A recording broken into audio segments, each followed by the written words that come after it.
तर MSBT diploma 2026च्या प्रवेशाची तयारी सुरू झालीच असेल, बरोबर? मग सगळ्यात पहिलं आणि महत्त्वाचं काम आहे ते म्हणजे आपली कागदपत्रांची फाईल तयार करणं. चला तर मग, या संपूर्ण प्रक्रियेसाठी कोणती कागदपत्रं लागतील आणि ती कशी तयार ठेवायची हे एकदम सोप्या भाषेत समजून घेऊया.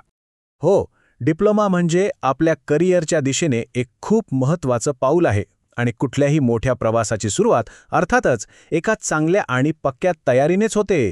खरंय, कोणत्याही मोठ्या कामाची सुरुवात होते ती कागदपत्रांपासूनच. अर्ज भरताना कोणतीही घाऊबळ किंवा धावपळ नको, म्हणून आपण एकत्र मिळून ही फाईल अशी तयार करू की ती एकदम परफेक्ट असेल.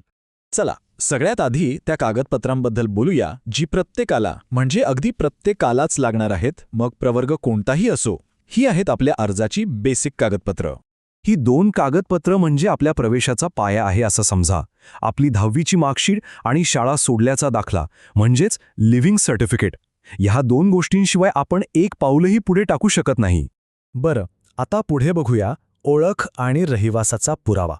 आधार कार्ड तर आता आपल्या सगळ्यांकडे असतंच, पण त्यासोबत राष्ट्रीयत्व म्हणजे नॅशनॅलिटी सर्टिफिकेट आणि हो, सगळ्यात महत्त्वाचं अधिवास प्रमाणपत्र, ज्याला आपण डोमिसाईल सर्टिफिकेट म्हणतो. महाराष्ट्रातील कोट्यामधील प्रवेश हवा असेल तर हे प्रमाणपत्र खूप गरजेचं आहे. ठीक आहे, तर ही झाली सगळ्यांसाठीची कागदपत्र. आता आपण त्या विशेष कागदपत्रांकडे वळूया जी फक्त राखीव प्रवर्गातून अर्ज करणाऱ्या उमेदवारांसाठी आवश्यक आहेत. ही यादी जरा काळजीपूर्वक बघा. इथे एक गोष्ट लक्षात ठेवायची आहे, ही कागदपत्र आधीच्या कागदपत्रांना पर्याय नाहीत तर त्यांच्यासोबत जोडायची आहेत. म्हणजे जातीचा दाखला, नॉन क्रिमिलेअर, चालू वर्षाचं उत्पन्न प्रमाणपत्र. आपण ज्या प्रवर्गातून अर्ज करत असाल त्याचं अचूक आणि वैध प्रमाणपत्र तयार ठेवावं लागेल. आता ही गोष्ट जरा कान देऊन ऐका, ही खूप खूप महत्त्वाची आहे. आपलं नॉन क्रीमी लेअर आणि उत्पन्न प्रमाणपत्र हे 31 मार्च 2026 पर्यंत व्हॅलिड म्हणजेच वैध असायलाच हवं. तारीख नीट तपासा, कारण एका छोट्याशा चुकीमुळे अर्ज बाद होऊ शकतो. त्यामुळे ही गोष्ट अजिबात विसरू नका. अनेकांना प्रश्न पडतो की 10वी नंतर किंवा 12वी नंतर शिक्षणात गॅप पडला असेल तर काय? तर काळजी करण्याचं काहीच कारण नाही. अशा वेळी लागतं एक गॅप सर्टिफिकेट.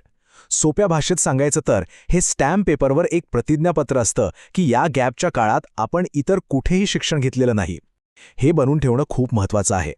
चला, कागदपत्रांची फाईल तर तयार झाली, पण आता या फाईलचा वापर कुठे आणि कसा करायचा? तर इथे सुरू होते खरी प्रवेश प्रक्रिया म्हणजेच कॅप राऊंड्स. पाहूया ही प्रक्रिया नेमकी कशी असते. कॅप हे नाव ऐकून गोंधळून जायचं नाही. याचा अर्थ आहे सेंट्रलाइज्ड ॲडमिशन प्रोसेस. म्हणजे काय, तर ही एकच ऑनलाईन सिस्टम आहे जिथे आपल्या मार्कांनुसार आणि आपण निवडलेल्या कॉलेजच्या पसंतीक्रमानुसार आपल्याला जागा दिली जाते. सगळं काही ऑनलाईन आणि पारदर्शक. बरं, या प्रक्रियेत सहभागी होण्यासाठी एक अर्ज शुल्क म्हणजे ॲप्लिकेशन फी आहे. खुल्या प्रवर्गासाठी 400 रुपये आणि महाराष्ट्रातील राखीव प्रवर्गातील उमेदवारांसाठी 300 रुपये. आणि हे लक्षात ठेवा की ही फी फक्त एकदाच भरायची आहे. तर हा अर्जाचा प्रवास कसा असतो समजावून घेऊया स्टेप बाय स्टेप. सगळ्यात आधी ऑनलाईन रजिस्ट्रेशन करायचं आणि कागदपत्र अपलोड करायची. मग कागदपत्र तपासणीसाठी ऑनलाईन किंवा प्रत्यक्ष सेंटरचा पर्याय निवडायचा. त्यानंतर फी भरायची आणि मग आपला अर्ज व्हेरीफाय होऊन तात्पुरती आणि अंतिम गुणवत्ता यादी जाहीर होईल. आता येतो सगळ्यात महत्त्वाचा टप्पा. गुणवत्ता यादीत नाव आल्यानंतर खरा खेळ सुरू होतो. आता आपल्याला आपल्या पसंतीची कॉलेजेस निवडायची आहेत. कमीत कमी 1 आणि जास्तीत जास्त 300 पर्याय आपण देऊ शकतो. त्यानंतर आपल्याला कोणतं कॉलेज मिळालं आहे हे तपासायचं आणि मिळालेल्या कॉलेजमध्ये जाऊन प्रवेश निश्चित करायचा. समजा आपल्याला एक सीट मिळाली, अभिनंदन. पण आता एक मोठा निर्णय घ्यावा लागतो, फ्रीज की नॉन फ्रीज. हे 2 शब्द नीट समजून घ्या. फ्रीज म्हणजे मिळालेली जागा आवडली आहे आणि इथेच प्रवेश पक्का करायचा आहे.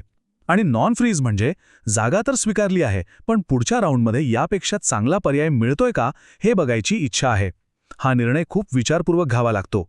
आणि हो, एक गोष्ट विसरायची नाही, पर्याय कोणताही निवडा, फ्रीज किंवा नॉन फ्रीज, जागा स्वीकारण्यासाठी म्हणजेच सीट ॲक्सेप्ट करण्यासाठी 1000 रुपये शुल्क भरावंच लागतं. ओके, आतापर्यंत सगळं सोपं वाटतंय नाही का?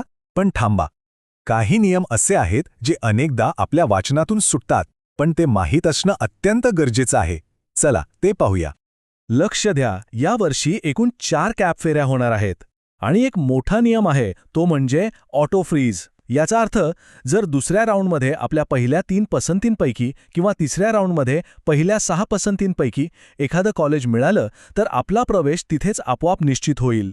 आपल्याला पुढच्या फेरीत जाता येणार नाही, म्हणून कॉलेजचा पसंतीक्रम खूप विचारपूर्वक भरा. आता बोलूया पैशांबद्दल. समजा प्रवेश रद्द करण्याची वेळ आलीच, तर फीचं काय? नियम सरळ आहे. जर अंतिम मुदतीच्या आत ऑनलाईन अर्ज करून प्रवेश रद्द केला तर 1000 रुपये कापून बाकीची फी परत मिळेल. पण मुदत संपल्यावर कोणताही परतावा मिळणार नाही. त्यामुळे तारखा लक्षात ठेवा. चला, जाता जाता काही गोष्टी पुन्हा एकदा लक्षात ठेवूया. पहिली गोष्ट, व्हेरिफिकेशनसाठी जाताना मूळ कागदपत्र आणि त्यांच्या 2 झेरॉक्स कॉपीजचे सेट्स सोबत ठेवा. दुसरी, तारखा आणि अपडेट्ससाठी कुठल्याही व्हॉट्सॲप मेसेजवर नाही तर फक्त आणि फक्त अधिकृत DTE महाराष्ट्र वेबसाईटवरच विश्वास ठेवा. आणि तिसरी, काही तांत्रिक अडचण आली तर वेबसाईटवर दिलेल्या हेल्पलाईन नंबरवर संपर्क साधा. ही सगळी कागदपत्र आणि प्रक्रिया हे फक्त प्रवेशाचे टप्पे नाहीत, तर हे आपल्या इंजिनिअरिंगच्या स्वप्नाचं पहिलं पाऊल आहे. या मजबूत पायावर आपण आपल्या करिअरची कोणती उत्तुंग इमारत उभारणार आहोत याचा विचार करण्याचीच हीच योग्य वेळ आहे. आपल्या पुढील वाटचालीस खूप खूप शुभेच्छा.